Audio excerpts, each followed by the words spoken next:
Namo tassa bhagavato arahato samma sambuddhassa.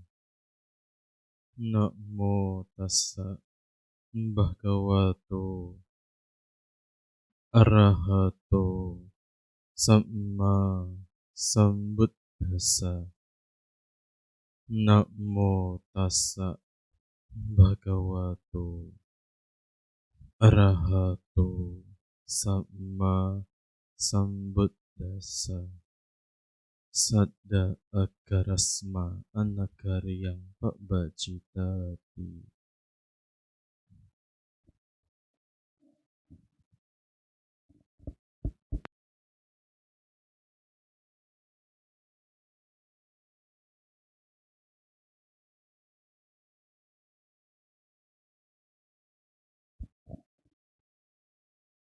Kepada pemimpin puja bakti, ibu bapak sekalian, Sotihotu Namo Buddhaya.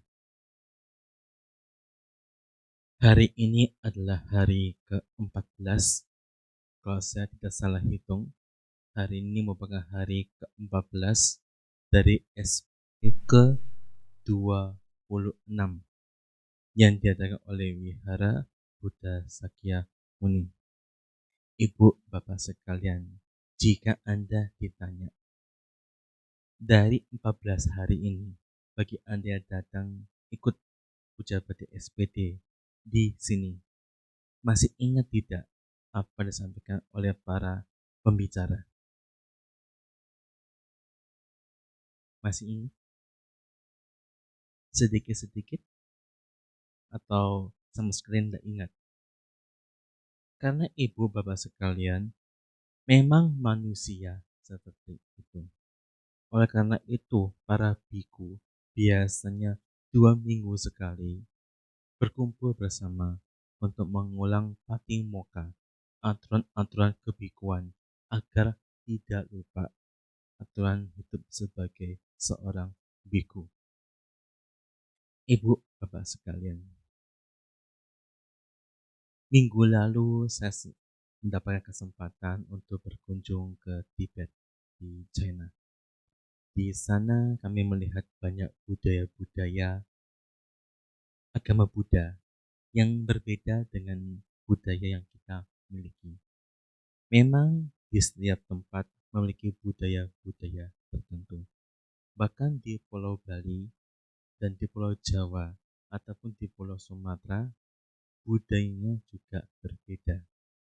Salah satu yang saya lihat adalah tata pembacaan Parita Awamanggala. Antara Pulau Jawa dan Pulau Bali berbeda. Makanya itu ketika saya datang ke Kargo di sana agak kaget karena kok seperti ini. Dan itu tidaklah salah. Budaya itu tidak bisa disalahkan karena setiap orang itu memiliki kecocokan dengan budayanya masing-masing. Sama seperti mereka yang berada di Tibet. Kalau Anda pergi ke sana, melihat orang-orang yang meminta blessing kepada biku, itu sedikit aneh. Singkat cerita, ketika saya berkunjung ke sebuah wihara dan diajak oleh Bante di sana untuk bisa namaskara di dekat Buddha Rupang yang berada di sana, ketika saya mau turun agak kaget. Kenapa? Sudah ditunggu oleh emak-emak yang berada di bawah. Saya kira ini emak-emak mau ngapain? Ternyata minta blessing. Dan di situ biasanya para biku yang berada di Tibet, ketika blessing orang itu menyentuh bagian atas kepalanya atau meniup. Sebenarnya meniup itu sedikit ada ludahnya ke kepala orang-orang di sana. Selesai kami memberikan blessing, kemudian ketika keluar dari dhammasala itu, banyak sekali emak-emak yang menunggu di luar. Saya kira ini mau didemo atau bagaimana. Tapi ternyata mereka semua datang untuk meminta blessing. Dan kita meniru budaya mereka, tetapi menyesuaikan dengan sedikit. Para biku tidak menyentuh hanya cukup begini saja ke mereka dan mereka paham. Ibu, bapak sekalian, budaya ini seperti ada di Pulau Jawa, utamanya di daerah-daerah terpencil di Jawa.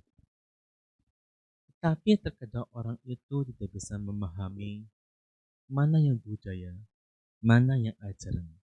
Terkadang ajaran dianggap sebagai budaya dan budaya dianggap sebagai sebuah ajaran. Di negara Buddhis di Myanmar, umat Buddha di sana itu sangat senang ataupun sangat sedih ketika melihat tokek. Tahu tokek ya? Ya. Umat Buddha di Myanmar, kalau lihat tokek lagi naik, mereka bahagia.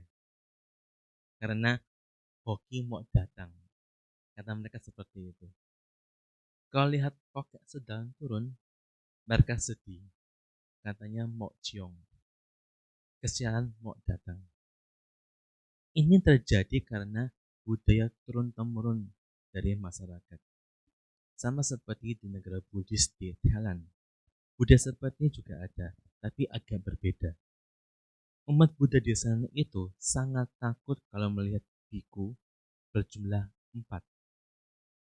Misalkan para biku mau naik bis, ada 4 bante di sana. Nanti drivernya itu bilang, Bante, mohon maaf, yang naik cuma 3 ya, 1 nyusul di belakang saja. Atau mungkin 2 yang naik, 2 nyusul di belakang. Kenapa seperti itu? Karena mereka menganggap 4, angka 4 sebagai angka kematian. Betul? Kalau Anda misalkan di sini ada 4 bante yang tinggal di sini, mudah-mudahan ada 4 bante, senang atau sedih? Senang atau sedih? Kenapa senang? 4 loh, sih. Anda senang ya? Anda senang, mereka sedih. Bahkan kalau misalkan ada acara blessing di rumah umat di Thailand, kalau yang datang itu juga 4, yang punya batal, nggak jadi acara blessing. Kalau baca parita di rumah sakit, yang datang bandingin berjumlah 4, yang saking mustada. Aduh, udah lagi saya udah mau mati nih. Padahal ibu bapak sekalian, adanya berkah, adanya sial, dan seterusnya tidak berjumlah dengan angka-angka seperti ini. Ini dipercayai dengan membabi buta karena budaya turun-temurun. Sama seperti kita di Indonesia. Kalau Anda masih ingat, ada aturan zaman dulu waktu masih kecil, kalau potong kuku itu tidak boleh malam-malam. Betul? Kalau Anda ditanya, kenapa alasannya tidak boleh potong kuku malam-malam? Karena bukan gelap. Karena rezekinya bisa hilang. Kata orang tua zaman dulu seperti itu. Pada alasan sesungguhnya adalah satu, zaman dulu belum banyak lampu, belum ada lilin. Kedua, zaman dulu kalau potong kuku itu tidak pakai gunting kuku, pakai pisau. Kalau potongnya pakai pisau, nggak ada lampu. Yang kepotong bukan kukunya, tapi jarinya. Nah, supaya orang itu mau mendengar, mau ikut, maka kadang-kadang ditakut-takuti dengan hal-hal yang tidak masuk akal. Oleh karena itu, ibu, bapak sekalian, di sini Bante mengajak ibu bapak untuk memahami mana yang budaya, mana yang ajaran. Salah satunya adalah puja bakti seperti pada malam hari ini. Puja bakti pada malam hari ini merupakan budaya atau ajaran. Budaya atau ajaran pasti budaya. Kenapa? Karena tata puja bakti seperti ini tidak tercantum dalam Tipitaka. Ini kita buat sendiri. Tapi dari budaya seperti ini, budaya puja bakti seperti ini, kita masuki ajaran. Di situ umat Buddha ikut budaya juga dapat ajaran. Sehingga ibu bapak ketika ditanya, ini budaya atau ajaran, ibu bapak sudah bisa membedakan. Karena di luar di sini ketika ditanya masih banyak yang bingung. Ucapan seperti ini budaya atau ajaran. Nah, Ibu, Bapak sekalian, di filosofi barat banyak sekali orang itu menganggap bahwa ajaran Buddha itu mengajarkan ketenangan, kedamaian, dan seterusnya. Menurut Ibu Bapak sekalian, ini benar atau tidak? Bahwa ini merupakan ajaran Buddha. Bahwa ajaran Buddha itu hanya mengajarkan ketenangan dan kedamaian. Apakah seperti itu ajaran Buddha? Tidak. Lalu bagaimana ajaran Buddha yang sebenarnya itu? Ibu, Bapak sekalian, banyak orang yang terjebak dengan pandangan-pandangan seperti ini. Dianggapnya orang itu kalau tenang, nggak ada masalah, berarti sudah praktek ajaran Buddha. Tidak seperti itu. Meditasi, duduk tenang, nyaman, damai, bahagia. Tahu-tahu nyamuk gigit, marah dia. Dan dia ceples. Ceples itu tepuk nyamuknya. Di situ apakah dia praktek ajaran Buddha? Tidak. Lalu bagaimana Bante pada ajaran Buddha itu? Ajaran Buddha tidak hanya berbicara tentang tenang dan damai. Karena ketenangan dan kedamaian, jika tidak ada masalah, semua orang pasti seperti itu. Kalau ajaran Buddha hanya mengajarkan ketenangan dan kedamaian, maka orang-orang yang pingsan, orang-orang yang sedang koma, semua memakan ajaran Buddha. Itu sama kalau sang Buddha juga. Guru Agung Buddha menyampaikan di dalam Indriya Bhavana Sutta, kalau guru Anda mengajarkan tentang pengembangan batin dari indria-indria, seperti apa? Satu, tidak lihat. Kedua, tidak dengar. Orang yang tidak lihat dan dengar itu disebut mencapai nibbana. Oh, kalau begitu, semua orang buta dan orang tuli mencapai nibbana. Apakah betul seperti itu? Tidak. Karena itu Ibu Bapak sekalian, di sini Bante mengajak Ibu Bapak untuk mengetahui cara berpikir seorang biku Buddhis, bukan asal biksu. Karena di dalam bahasa terjemahan monk itu banyak sekali kategori seorang biksu. Bahkan seorang biarawan, biarawati itu juga dianggap sebagai monk yang terkadang belum tentu melakukan ajaran Buddha. Sedangkan kita harus lebih lengkap, yaitu Buddhist monk, biku Buddhis. Nah, Ibu, Bapak sekalian, seperti saya katakan tadi bahwa banyak yang menganggap ajaran Buddha itu pokoknya asal tenang, asal damai, dan yang lain-lainnya.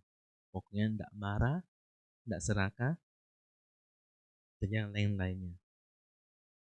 Di dalam ajaran Buddha, Sang Buddha menyampaikan di dalam Cula Saro Pama Sutta. Saya ulangi, Cula Saro Pama Sutta. Di dalam Majjhima Nikaya. Sutta tentang inti pohon.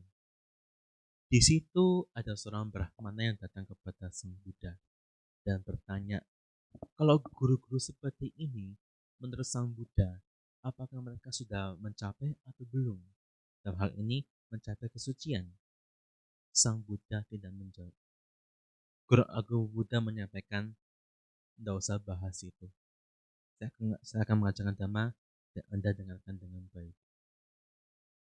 Di sini Guru Agung Buddha menyampaikan bahwa layaknya sebuah pohon mempunyai banyak bagian-bagian. Ada daun, ada ranting, ada kulit luar, ada kulit dalam, ada kayunya, dan ada inti kayunya. Sebelum saya melanjutkan tentang hal ini, apakah Ibu Bapak sudah tahu atau pernah melihat inti kayu? Pernah melihat inti kayu? Inti kayu itu biasanya keras sekali. Beda sama kayu-kayu yang di luarnya itu. Inti kayu itu agak keras sekali. Dan biasa itu sangat padat. Nah, Ibu Bapak sekalian, Guru Agung Buddha menyampaikan hal seperti ini untuk mengajak kita melihat apa tujuan seseorang itu belajar ajaran Buddha. Bagaimana tujuan sesungguhnya? Di awal-awal Sang Buddha menyampaikan contoh.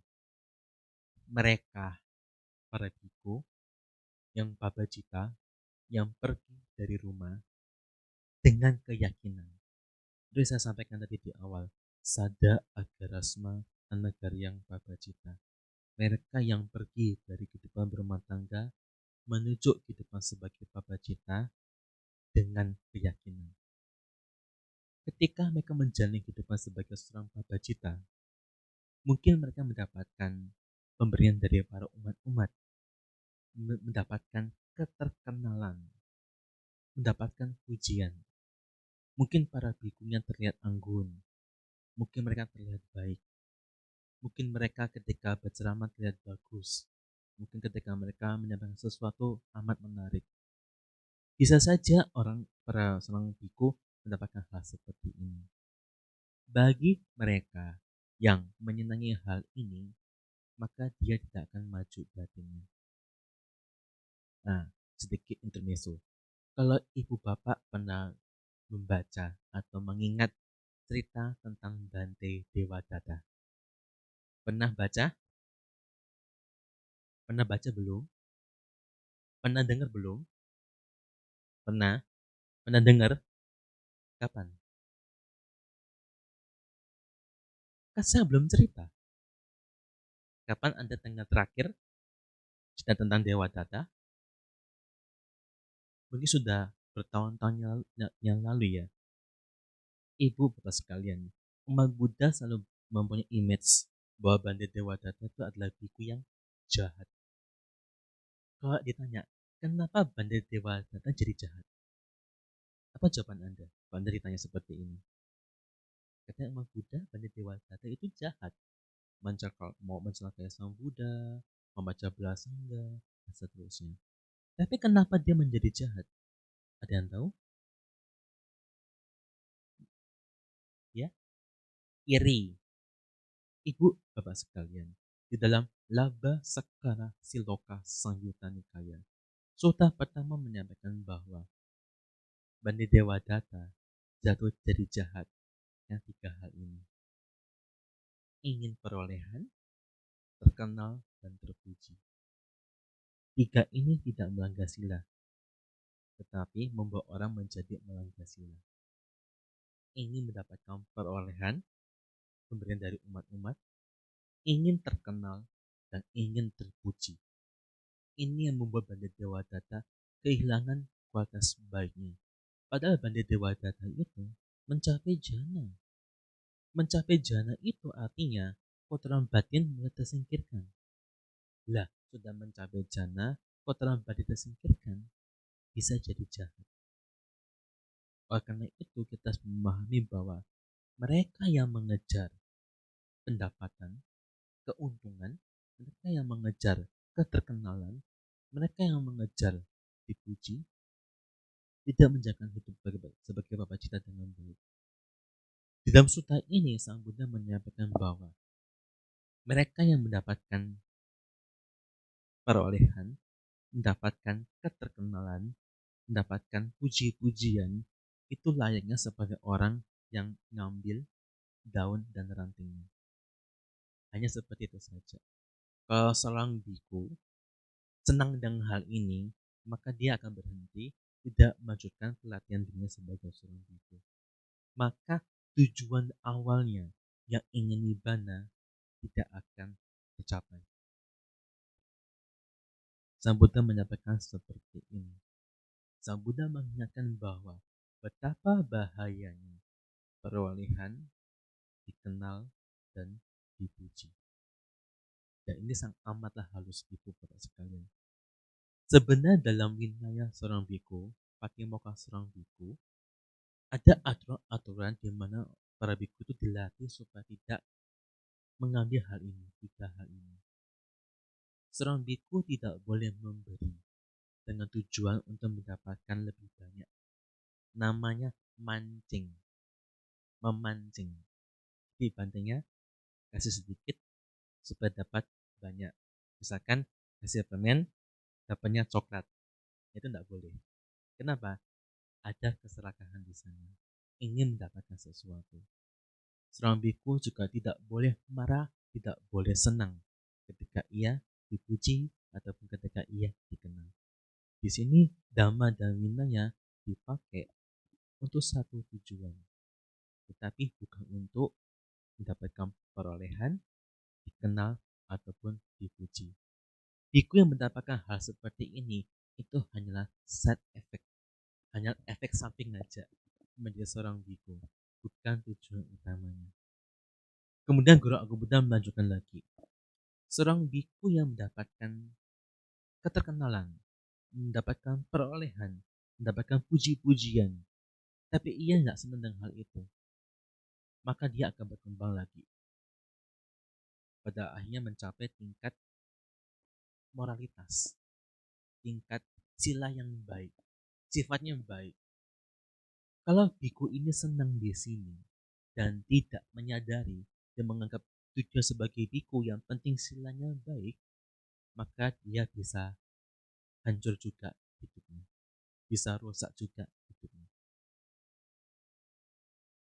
Karena bagi mereka yang merasa bahwa dirinya sudah baik dan mereka senang dengan hal itu, mereka cenderung akan menghina yang lain.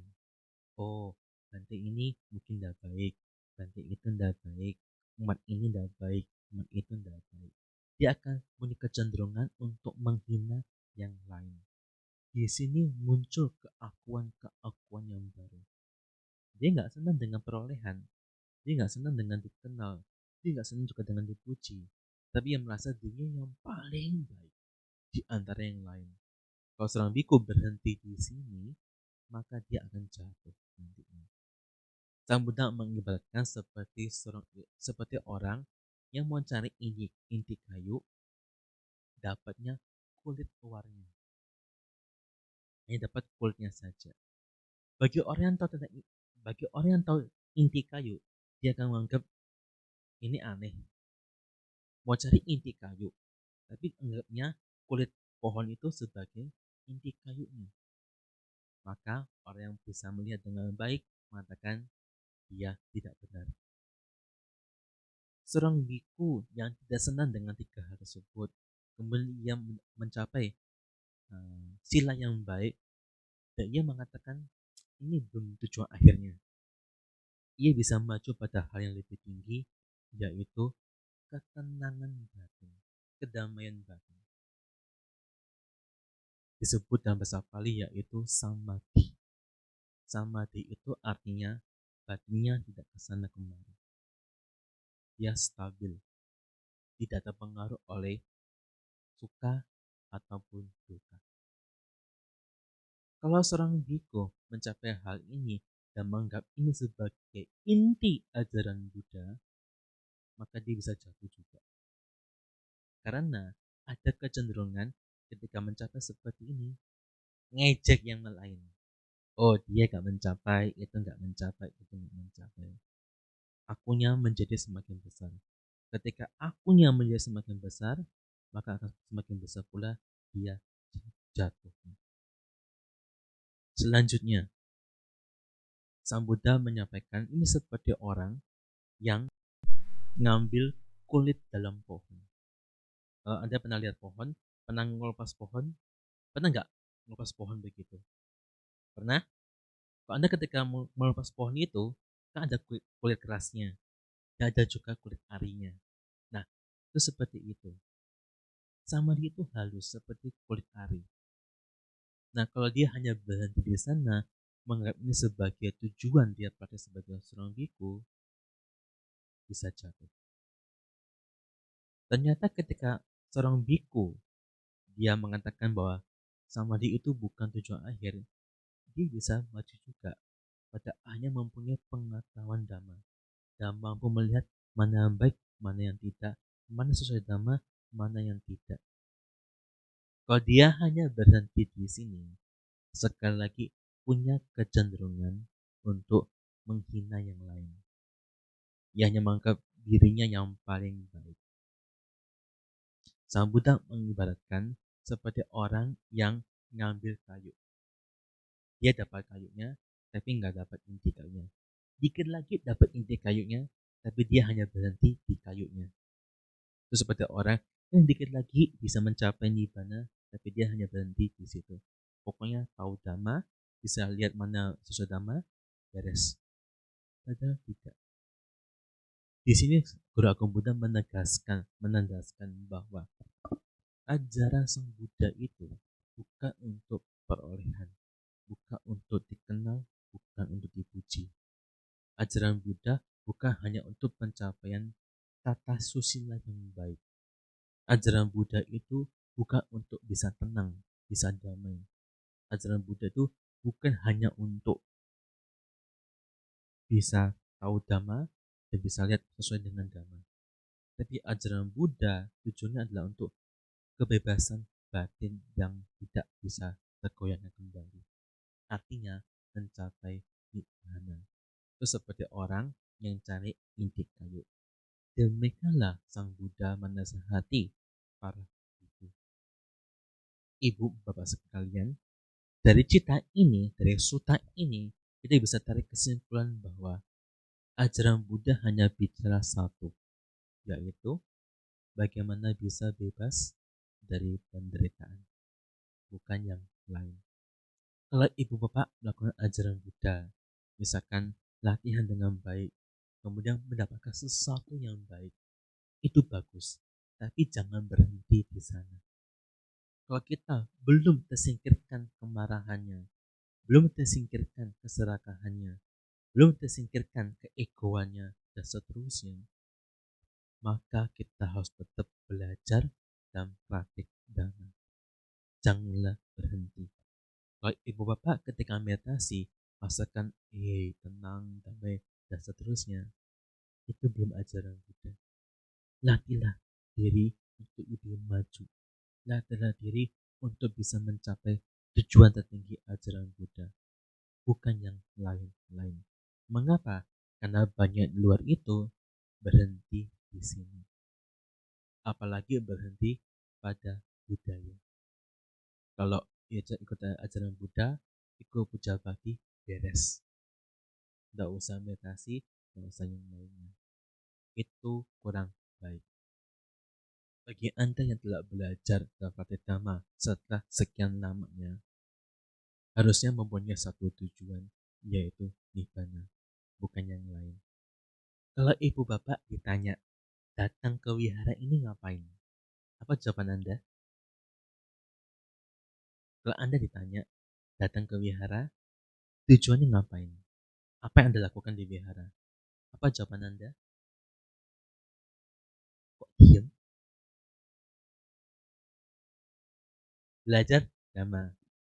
Kalau orang yang mengenal ajaran Buddha, dia akan bilang, saya belajar dan praktek dhamma. Bagi orang yang hanya mengenal budaya, saya datang ke wihara, pokoknya sembahyang. Pokoknya dapat berkah, dan seterusnya. Itu orang masih mengenal ajaran Buddha sebagai budaya. Tidak mengenal ajaran Buddha sesungguhnya. Bahkan ada orang yang terkadang itu datang ke wihara, bertemu dengan para bikunya. Ini sedikit curhat ya, sedikit curhat. Datang ke wihara itu terkadang bertemu dengan Bante, tanyanya agak aneh-aneh. Bante, saya tidak punya rumah, Bante. Gimana ya punya rumah? Saya jawab, saya aja numpang di wihara. Gimana saya bisa kasih Anda saran untuk Anda punya rumah?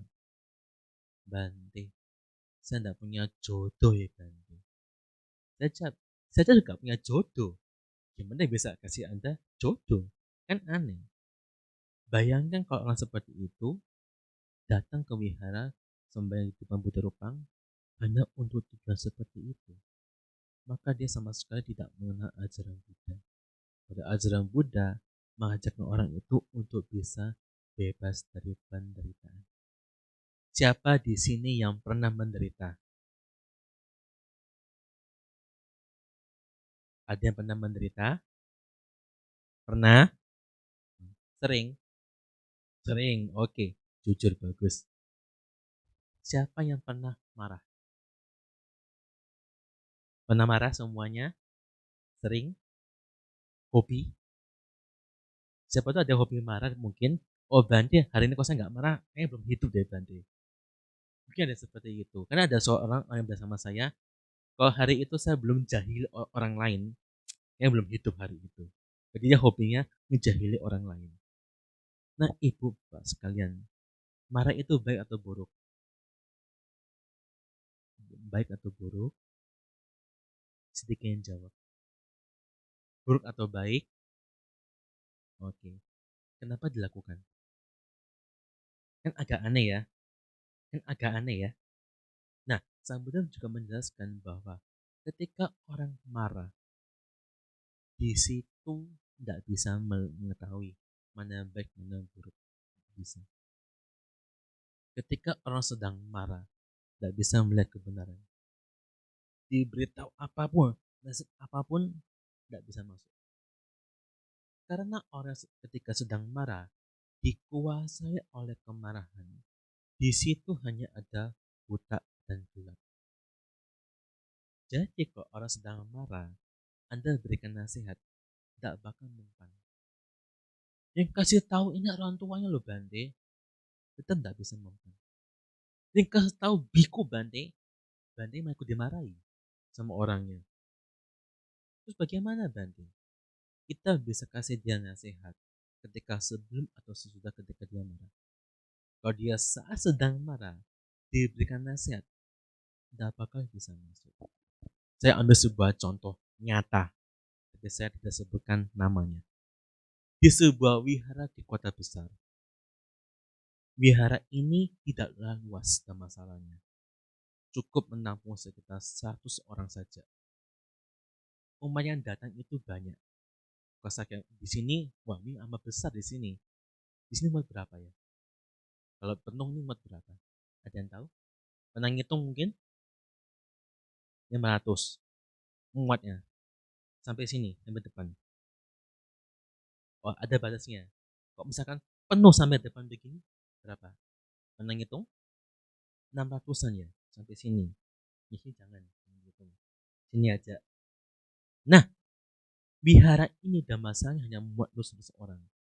Ternyata yang datang itu bisa lebih. Maka pengurus wihara punya ide. Kalau gitu, karena dia 2 tingkat gedung wiharanya, kemudian dia pasang speaker di bawah sebagai penyambung lidah. Artinya ketika bantengan ceramah dan dia nggak muat, di bawah masih datang dan masih bisa dengar. Ada orang-orang yang cerdik. Dia berpikir, kalau duduk di masalah ini tidak ada kursinya. Sponnya mungkin juga agak tipis-tipis. Kalau anda kan tebel ya, mungkin mereka agak tipis-tipis. Daripada menderita ketika tidak masalah, mending saya di bawah duduk di kursi dengan ceramah beres. Ternyata di wihara itu, kalau hari Minggu, mereka menyuguhkan makanan untuk para umat. Ada kokinya, ada tukang masaknya. Hari itu menunya soto ayam. Hari itu. Saya cerita ini bukan berarti saya minta loh ya. Enggak. Karena di tempat lain ketika saya kasih contoh makanan seperti ini, besok pagi keluar soto semua loh. Kemudian saya tanya loh, hari ini semua soto? Anda semua kasih kode. Meminta soto. Enggak, oleh karena itu saya disclaimer terlebih dahulu. Ini bukan minta. Nah, ibu bapak sekalian, singkat cerita, orang yang tadi yang duduk ini dengan sama seperti ini, dan dia duduk dengan makanan-makanan itu, akhirnya dia ngambil makanannya, dia makan sambil dengan ceramah. Menurut Anda, seperti ini, sikap seperti ini baik atau tidak? Tidak baik? Oke, Anda sudah paham. Orang ini ketika makan, sotonya hari ini enak, ojok begitu, sangat enak. Dia nambah 2 kali, nambah ketiga kalinya. 3 kali udah. Udah 3 piring dia makan tuh. Bukan piringnya dia makan ya, enggak. Isi sotonya dia udah makan sebanyak 3 mangkok. Tibalah waktunya umat sudah selesai puja bakti, turun ke bawah, ngambil soto itu. Gak umat Buddha dimanapun baik. Kenapa? terbiasa ngantri. Lagi ngantri, tiba-tiba orang ini yang sudah habis 3 mangkok tadi nyerobot, mau yang keempat kalinya. Ketika nyerobot, ditegur oleh umat di belakang. Pak, saya nggak bisa sebutkan. Ini ngantri ya, panjang itu ngantriannya. Apa yang dia katakan? Sotonya enak. Saya mau lagi. Lah, Anda udah makan? Sudah. Kapan? Tadi ketika Banda ceramah. Ketika diberitahu seperti ini, Pak, kalau gitu ngantri ya, kan Anda sudah ngambil banyak juga. Dia marah. Diberitahu nasihat yang baik, tidak bisa. Akhirnya dia ngajak kelahi umatnya. Dia ngajak kelahi umatnya. Kemudian dia diberikan nasihat oleh teman-temannya, tetap tidak bisa masuk. Orang ini bukan umat biasa. Orang ini merupakan salah satu petinggi di negara tersebut. Dia merupakan anggota yayasan dari wihara itu. Bisa berbuat seperti ini. Mengapa? Karena dia datang dengan budaya, bukan dengan ajaran. Dia datang ke wihara itu tidak pernah mendengar ajaran Buddha dengan baik. Dalam pikirannya, kan dia ngaku soalnya kata para biku bahwa ketika dia datang ke wihara, pokoknya sembahyang, makan, pulang. Apakah benar seperti ini? Tidak. Karena itu ibu bapak sekalian, ketika Anda mendengarkan Dhamma Desana, mendengarkan ajaran Dhamma, harus dilakukan. Yang ujungnya itu membawa Anda bebas dari penderitaan. Kalau kita suka marah-marah, tidak bisa bebas dari penderitaan, malah semakin dekat dengan penderitaan. Bagi Anda yang sudah memahami seperti ini, maka belajar dapatlah dengan hati yang tulus, dengan sungguh-sungguh. Guru Agung Buddha menyampaikan itu dalam Mahaparinibbana Sutta. Apa madena sampateta. Berjuanglah tanpa lengah. Orang kaya seringkali mengatakan berjuanglah dengan sungguh-sungguh. Itulah ibu bapak sekalian, cara berpikir seorang biku Buddhis mengarah pada nibbana, bukan yang lain. Pencapaian yang lain itu akan dialami dan tidak perlu dipegang sebagai aku. Tidak perlu dipegang sebagai sesuatu yang membahagiakan, tidak perlu dipegang sebagai tujuannya. Seorang biku dilatih dengan keyakinannya untuk selalu ingat apa yang saya pelajari, apa yang saya lakukan, satu tujuan untuk nibbana, bukan yang lain. Semoga Anda memahami, semoga Anda maju di dalam Dhamma, semoga Anda berbahagia.